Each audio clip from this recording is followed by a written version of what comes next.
Mari kita membuka firman Tuhan kita di dalam surat Efesus pasal 4 ayat 20 sampai dengan ayat yang ke-24.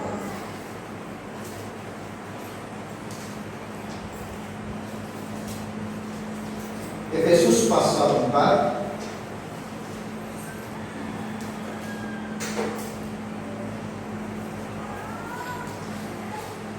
ayatnya yang ke-20 sampai dengan ayat yang ke-24.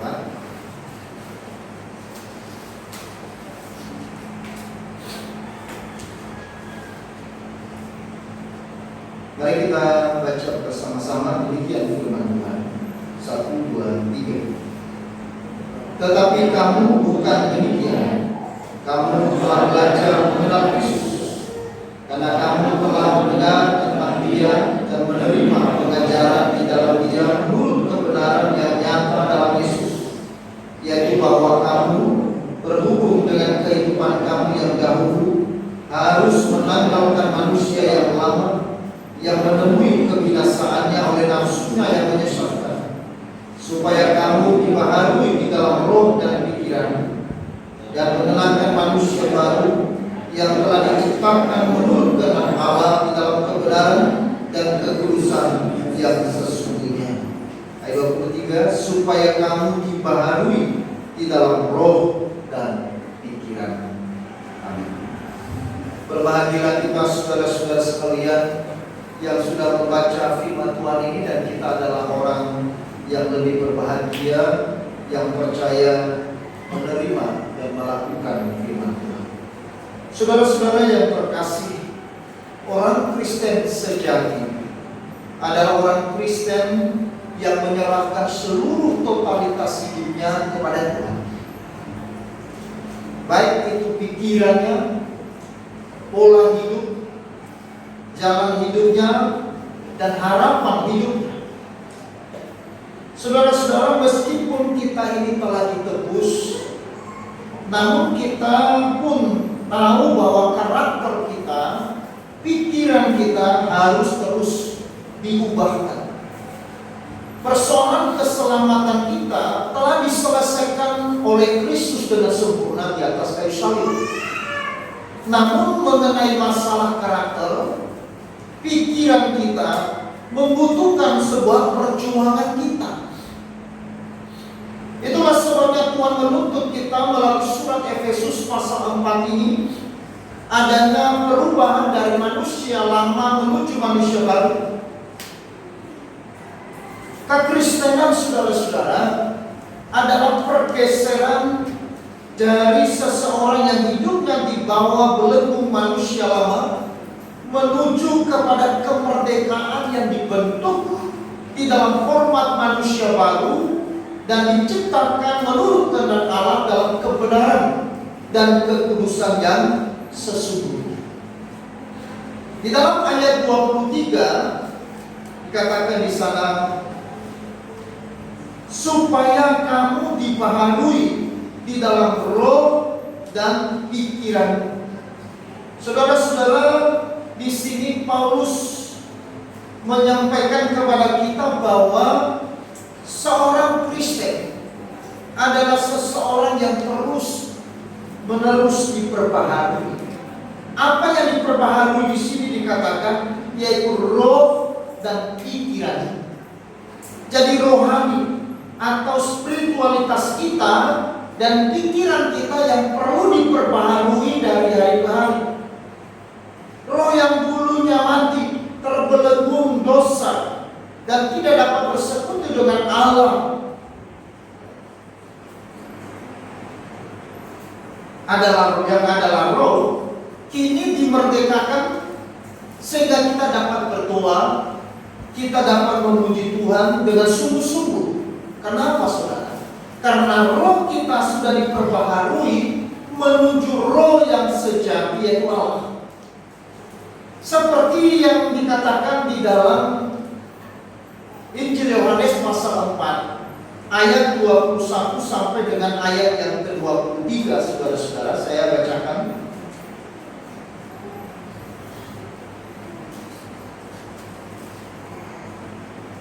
Yohanes pasal 4 ayat 21 sampai dengan 23. Kata Yesus kepadanya, percayalah kepadaku, hai perempuan, saatnya akan tiba bahwa kamu akan menyembah Bapa bukan di gunung ini dan bukan juga di Yerusalem. Kamu menyembah apa yang tidak kamu kenal, kami menyembah apa yang kami kenal, sebab keselamatan datang dari bangsa Yahudi. Tetapi saatnya akan datang dan sudah tiba sekarang, bahwa penyembah-penyembah benar akan menyembah Bapa dalam roh dan kebenaran. Sebab Bapa menghendaki penyembah-penyembah demikian. Allah itu roh, dan barang siapa yang menyembah Dia harus menyembahnya di dalam roh dan kebenaran. Nah, saudara-saudaraku yang terkasih dalam Tuhan, waktu itu Yesus menyampaikan satu hal kepada perempuan Samaria yang merubah seluruh pikirannya, seluruh pola pikirnya mengenai bagaimana dia harus menyembah kepada Allah. Perubahan ini, saudara-saudara, adalah perubahan pola pikir. Wanita Samaria selama ini dia berpikir bahwa menyembah Tuhan adalah menyembahnya di gunung atau menyembahnya di Yerusalem. Tetapi sekarang Kristus mengatakan bahwa penyembah-penyembah yang benar adalah penyembah Allah di dalam roh dan kebenaran. Pembaharuan iman Kristen adalah pembaharuan di dalam roh, pikiran. Karena itu pembentukan dari dalam keluar. Artinya bahwa pembaharuan iman Kristen harus dimulai dari semangat pikiran kita atau pola pikir kita. Sehingga orang Kristen yang sudah mengalami pembaharuan pikiran, saudara-saudara, akan memiliki semangat perjuangan hidup beriman yang terus mau bertumbuh, dewasa, dan berbuah-buah. Saya ulangi, pembaharuan pikiran orang Kristen akan mengakibatkan seseorang Kristen memiliki semangat perjuangan hidup beriman yang terus mau bertumbuh, dewasa, dan berbuah-buah. Nah, saudara-saudara yang dikasihi oleh Tuhan, mengapa pentingnya pembaharuan pikiran atau pola pikir dari dalam keluar? Karena melalui perubahan pola pikir, saudara-saudara, kalau di dalam Roma dikatakan pembaharuan akal budi, maka saudara-saudara, ini akan menciptakan seseorang memiliki semangat perjuangan hidup beriman yang terus mau bertumbuh, dewasa, dan berbuah-buah. Jadi seorang Kristen yang telah mengalami pembaharuan pikirannya, maka saudara-saudara, dia memiliki semangat hidup, semangat iman untuk hidupnya terus mau diubah, terus mau bertumbuh, terus mau dewasa dan berbuah. Itulah yang menjadi konsep di dalam pikiran seseorang yang sudah mengalami pembaharuan pikiran. Orang yang belum mengalami pembaharuan pikiran, maka tentunya tidak ada semangat iman, tidak ada semangat hidup yang mau bertumbuh dan berbuah. Tidak akan hidup dengan stagnan. Tidak terjadi sebuah perubahan. Dulu, sekarang, bahkan untuk selama-lamanya tetap sama. Tidak ada sesuatu yang berbeda. Sekalipun dia sekarang menjadi orang Kristen, tetapi dia tidak mengalami pembaharuan itu di dalam dirinya. Tidak ada kerinduan dan keinginan yang penuh dengan kerinduan untuk bertumbuh. Tidak ada keinginan untuk mau berbuah-buah di dalam Tuhan. Dia hanya akan menjadi orang Kristen yang melakukan ritual kekristenannya, aktivitas kekristenannya dengan biasa. Nah, saudara-saudara, ini perlu kita harus waspada. Jangan sampai kekristenan kita, saudara-saudara, adalah kekristenan yang dibangun berdasarkan sebuah ritual, berdasarkan pada sebuah tradisi, berdasarkan pada sebuah kebiasaan-kebiasaan yang memang kita sudah lakukan sejak lama. Sehingga hari ini kita pun juga melakukan yang sama. Nah, semangat ini saudara-saudara adalah semangat yang bukan pembaharuan. Maka untuk mengalami semangat perjuangan iman yang bertumbuh dan dewasa, maka perlu sebuah pembaharuan pikiran. Itulah sebabnya Paulus menekankan kepada jemaat di Efesus bahwa supaya mereka menjadi jemaat yang bertumbuh, yang dewasa dan berbuah-buah dalam hidupnya, maka mereka harus melakukan reformasi. Mereka harus melakukan pembaharuan, yaitu apa? Pembaharuan pikiran. Saudara-saudara, waktu Jokowi mau menjadi presiden pada putaran yang pertama dulu, maka slogannya apa? Revolusi mental. Ya. Jokowi menggaungkan revolusi mental, pikiran, konsep, pola pikir. Saudara-saudara, pola pikir kita, cara pandang kita, ini sangat menentukan sebuah tindakan yang kita lakukan. Kemajuan, pertumbuhan, kedewasaan dari hidup seseorang ditentukan oleh apa? Pembaharuan pikiran. Saya kembali ke Yohanes pasal 4 tadi. Waktu itu Yesus melintasi daerah Samaria, perbatasan Samaria dan Galilea. Lalu kemudian dia berhenti di sebuah tempat yang di sana ada sumur. Lalu kemudian datanglah seorang wanita yang disebut wanita Samaria mau menimba air. Waktu itu Yesus berkata kepada wanita ini, "Berilah aku minum." Lalu kemudian terjadilah pembicaraan dengan wanita itu. Dan kemudian Yesus memberikan satu pernyataan kepada perempuan itu bahwa sekarang kamu sudah memiliki 5 suami, dan sekarang yang ada padamu juga bukan suami.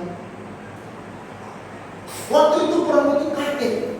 Bagaimana orang ini tahu tentang hidup saya? Ini kali pertama berjumpa, tetapi dia sudah mengetahui tentang kehidupan saya. Tetapi saudara-saudara yang kekasih dalam Tuhan, lalu akhirnya kemudian terjadi pembicaraan yang lebih lanjut, sampai pada akhirnya terjadi pembaharuan pikiran dari wanita itu. Akibat dari pembaharuan pola pikirnya, pembaharuan daripada pikirannya, mengakibatkan sebuah reaksi, sebuah tindakan yang benar. Setelah dia melihat bahwa yang bercakap-cakap dengan dia itu adalah Kristus, Mesias yang telah dijanjikan kepada nenek moyang mereka. Lalu kemudian wanita ini terjadi sebuah perubahan yang luar biasa. Dari mana kita tahu perubahan yang luar biasa dari seorang wanita ini? Sekarang wanita itu meninggalkan tempat itu dan kemudian dia masuk ke dalam kota. Di dalam kota Samaria. Lalu kemudian di seluruh kota itu dia memberitakan tentang Kristus. Dan Alkitab mengatakan bahwa semua penduduk di dalam kota itu telah menjadi percaya kepada Yesus Kristus. Apa yang membuat wanita ini memiliki semangat untuk memberitakan Injil? Karena terjadi pola pikir, pembaharuan pola pikir. Terjadi pembaharuan di dalam dirinya. Saudara-saudara, sebelum seseorang mengalami pembaharuan pola pikir, pembaharuan pikiran, maka saudara-saudara tidak akan mungkin terjadi sebuah pertumbuhan, kedewasaan, apalagi buah. Saudara-saudara yang dikasihi oleh Tuhan, itulah pentingnya pembaharuan pikiran. Karena dengan pembaharuan pikiran akan memberikan semangat perjuangan iman menuju kepada sebuah pertumbuhan kedewasaan dari hidup seseorang Kristen. Semangat ini kemudian menjadi semangat untuk mengasihi Tuhan, semangat untuk melayani Tuhan, semangat untuk memberi dirinya dipakai oleh Tuhan, semangat untuk menghadapi segala macam persoalan dengan pola pikir yang baru, dengan konsep yang baru.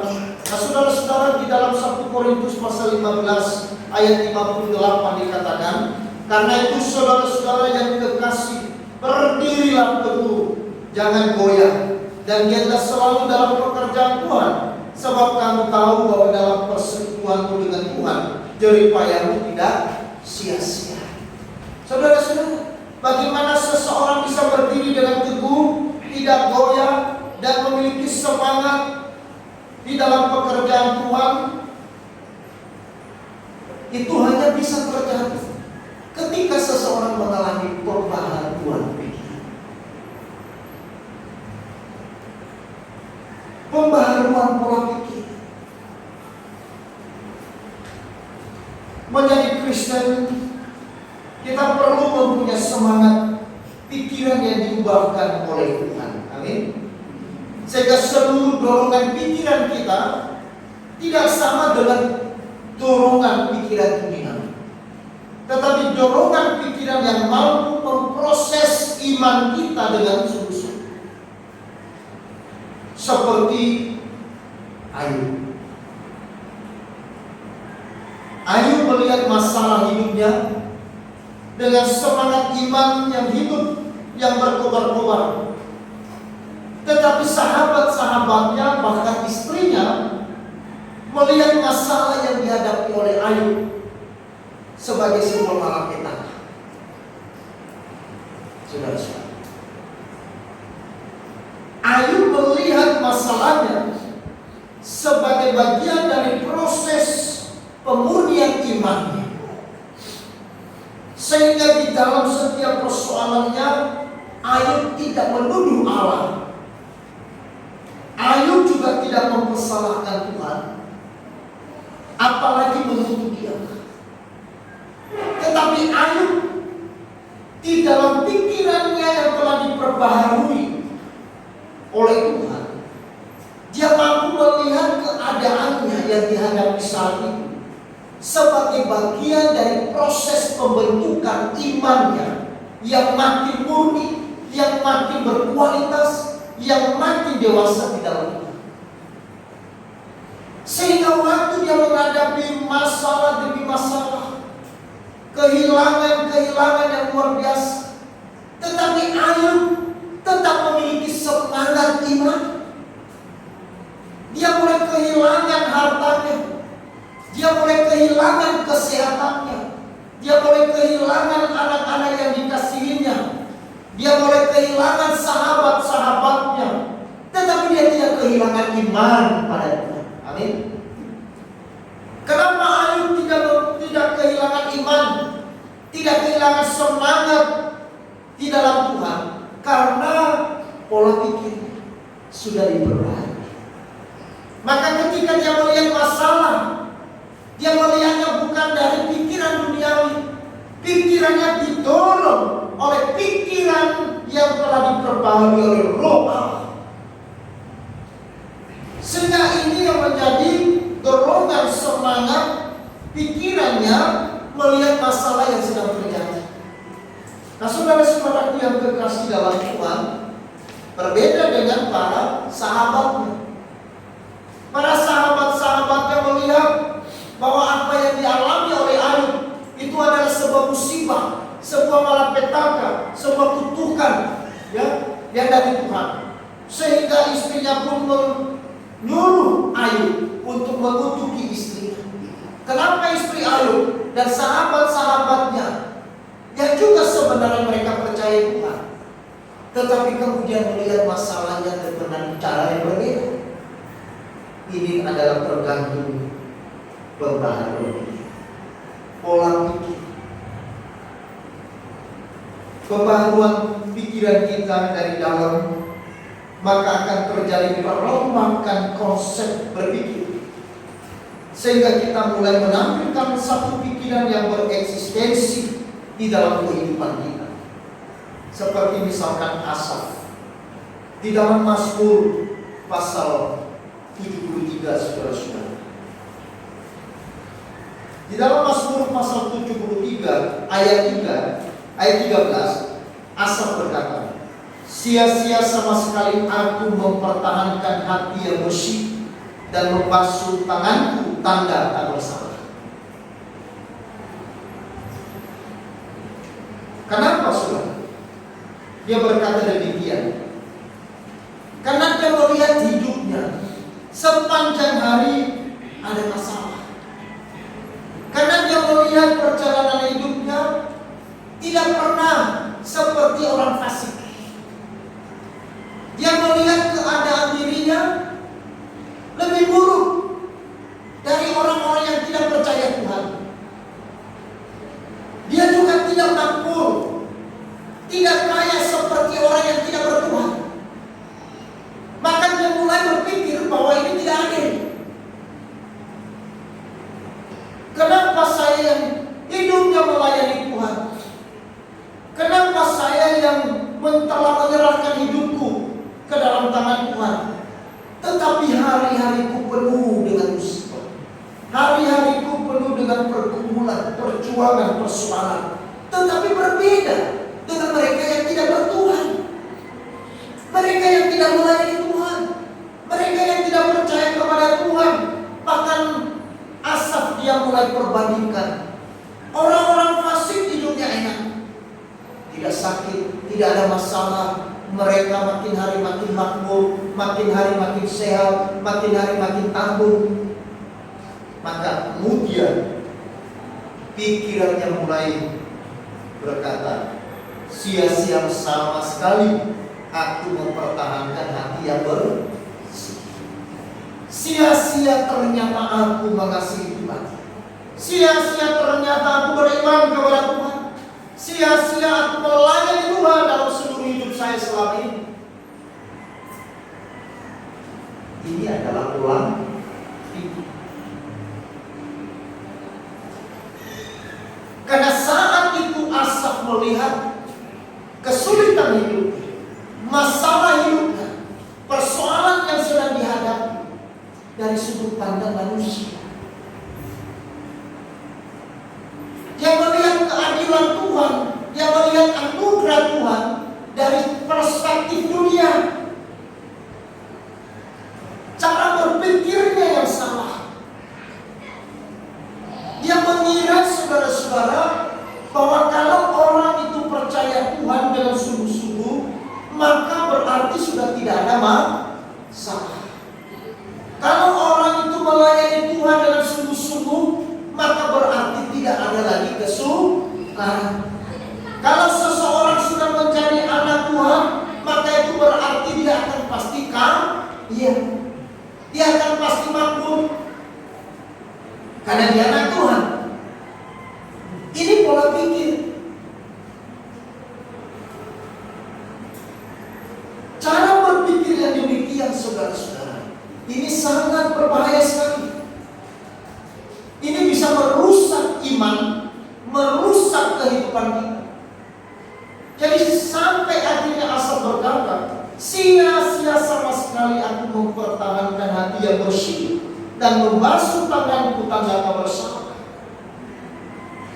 Tetapi bersyukur, saudara-saudara, bahwa di dalam proses itu kemudian Asaf akhirnya mengalami sebuah pembaharuan pikiran. Dia mengalami pembaharuan pola pikirnya, sehingga sekarang Asaf berkata di dalam ayat 25 dan 26, saya baca, siapa gerangan ada padaku di surga selain engkau? Selain engkau tidak ada yang kuingini di bumi. sekalipun dagingku dan hatiku habis lenyap, gunung batuku dan bagianku tetaplah Allah selama-lamanya. Saudara-saudara yang dikasihi Tuhan, sudah terjadi pembaharuan dalam hidup Asaf? Ada yang berbeda dengan Asaf? Ya. Sekarang Asaf berkata apa? Sekalipun dagingku dan hatiku habis lenyap, gunung batuku dan bagianku tetaplah Allah selama-lamanya. Ayat 13 dia berkata, sia-sia sama sekali aku mempertahankan hati yang bersih dan membasuh tanganku tanda bersalah karena ada masalah dalam hidup saya, karena pergumulan, karena kesulitan. Pembaharuan pikiran merubah arah hidup seseorang. Pembaharuan pola pikir kita menentukan tujuan dan arah dari hidup kita. Maka sebelum kita mengalami pembaharuan pola pikir kita, pembaharuan pikiran kita, maka saudara-saudara akan menghasilkan juga sebuah arah yang tidak jelas. Karena pikiran daripada Asaf belum mengalami pembaharuan, sehingga arahnya juga tidak jelas, arahnya juga salah. Dia sudah tidak lagi berarah pada jalan Tuhan, dia tidak menghadap kepada Tuhan, dia tidak tertuju kepada Tuhan, tetapi berbalik dari Tuhan, meninggalkan Tuhan. Nah, saudara-saudara yang dikasihi oleh Tuhan, orang yang belum mengalami pola pikir, pembaharuan pikiran, dia gampang berbalik dari Tuhan. Saudara, itu sudah pasti. Karena pikirannya, untuk apa saya pergi ke gereja? Untuk apa saya melayani Tuhan? Untuk apa saya hidup beriman? Untuk apa saya baca Alkitab? Untuk apa saya setiap hari berdoa? Toh hasilnya begini-begini saja. Itu loh Bapak yang di sebelah saya, tetangga saya, nggak tahu berdoa, nggak kena ke gereja, tidak melayani Tuhan, bahkan tidak kenal Yesus, tapi hidupnya makin hari makin sukses, makin hari makin kaya, makin hari makin banyak uang, makin hari makin sehat, makin hari makin gemuk, makin hari makin tangguh. Ya toh? Coba itu si Anu 7 hari dia ke gereja, setiap hari berdoa, setiap hari baca Alkitab, setiap hari melayani Tuhan, seluruh waktunya, bahkan uangnya pun. Tapi coba lihat hidup, masalah terus, kesulitan terus. Saudara-saudara, bukankah pikiran-pikiran ini yang sering terucap dan yang sering kita dengar? Saudara, saya tidak tahu apakah pernah muncul itu di dalam pikiran saudara. Pikiran ini biasanya muncul ketika kita sedang di dalam pergumulan, waktu kita sedang di dalam kesulitan. Tetapi saudara-saudara, mari kita belajar dari seorang Asaf yang juga memiliki pola pikir yang sama mungkin dengan kita sebelum kita. Kita melihat, kita memikirkan hal-hal yang semestinya kita tidak pikirkan. Tetapi melalui pembaharuan pikiran, biar saudara-saudara kita menampilkan satu pikiran yang bereksistensi di dalam kehidupan kita. Perubahan pikiran atau pola pikir ini adalah sebuah proses, seperti proses pembaharuan pikiran para murid Yesus. Saudara lihat,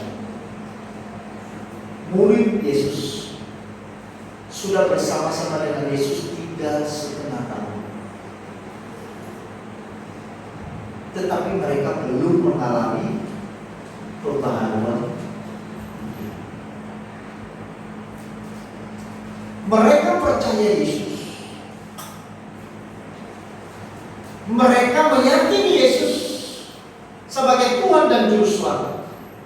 Mereka sudah menerima keselamatan, tetapi pembaharuan karakter, pembaharuan pikiran itu adalah suatu hal yang perlu diperjuangkan.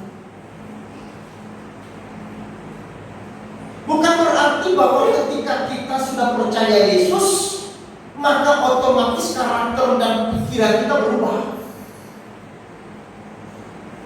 Ini perlu sebuah perjuangan sehingga terjadi pembaharuan. 3,5 tahun para murid bersama-sama dengan Yesus, melayani bersama-sama dengan Yesus. Mereka memberikan pengakuan yang benar tentang siapakah Yesus.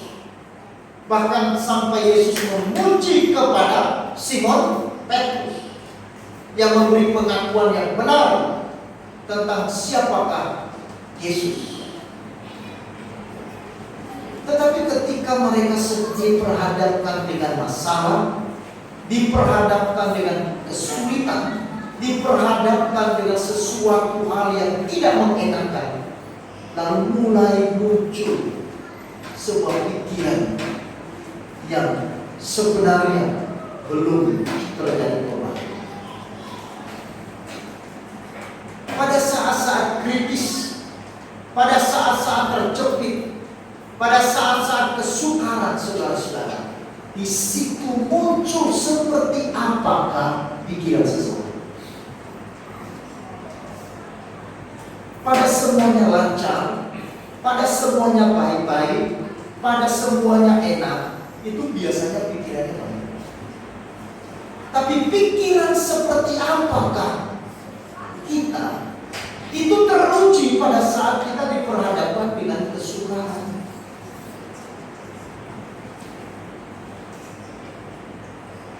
Teruji pada saat kita diperhadapkan dengan masalah yang tidak mengenakan kita. Pada satu pergumulan yang begitu menyesatkan hati kita, maka disitulah sebenarnya muncul pikiran seperti apa yang saudara dan saya miliki. Apakah benar saya sudah mengalami pembaharuan pikiran, pembaharuan pola pikir, di mana sekarang pola pikirku dibaharui menurut kehendak Allah. Terjadi pembaharuan yang menuntun saya kepada sebuah semangat di dalam perjuangan iman, semangat di dalam bertumbuh, semangat di dalam kedewasaan, dan semangat untuk berbuah-buah sekalipun di dalam kesulitan. Maka ketika kita dalam kesulitan, membuat kita menjadi dekat dengan Tuhan. Pada saat kita di dalam pergumulan, membuat kita lebih kuat dari sebelumnya. Itu artinya saudara telah mengalami pembaharuan di hidup. Tetapi sebaliknya, saudara, ketika engkau diperhadapkan dengan masalah, lalu membuat engkau menjauh dari Tuhan, meninggalkan iman, meninggalkan kebiasaan-kebiasaan yang baik yang dulunya engkau kerjakan, maka saudara-saudara, ini bisa dipastikan bahwa sebenarnya kita belum mengalami pembaharuan pikiran. Sekalipun kita sudah jadi Kristen.